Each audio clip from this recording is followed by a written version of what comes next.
Sobat, nongkrong itu sebenarnya sekadar gaya atau identitas. Bagaimana menurut kalian?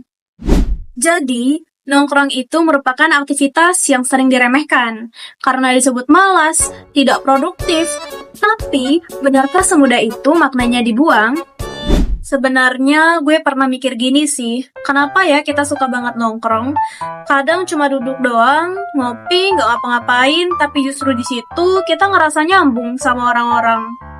Nyatanya, banyak orang ngeliat nongkrong itu gaya hidup, nongkrong di kafe sambil nenteng laptop, atau bikin story biar eksis.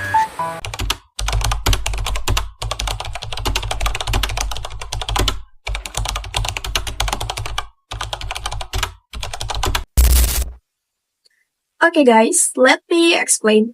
Dalam antropologi, khususnya antropologi perkotaan, nongkrong itu bukan sekadar aktivitas. Nongkrong adalah bagian dari ritual sosial atau bahasa kerennya social performance. Lewat nongkrong, manusia bisa mengekspresikan identitas, membangun hubungan, dan menciptakan ruang sosial alternatif di tengah padatnya struktur kota.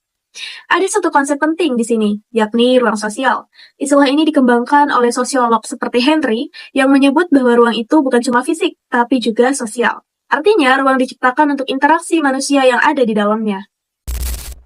Nah, sobat, di Indonesia, tempat nongkrong sangat beragam. Dari warkop di gang kecil, sampai rooftop cafe dengan pemandangan city space. Tapi, semua itu punya satu fungsi yang sama, menciptakan rasa menjadi bagian dari sesuatu. Menariknya nih sobat, gaya nongkrong juga jadi simbol identitas. Nongkrong di warkop identik dengan kelas pekerja, solidaritas, dan spontanitas. Nongkrong di kafe estetik sering diasosiasikan dengan identitas urban middle class dan self-branding di media sosial.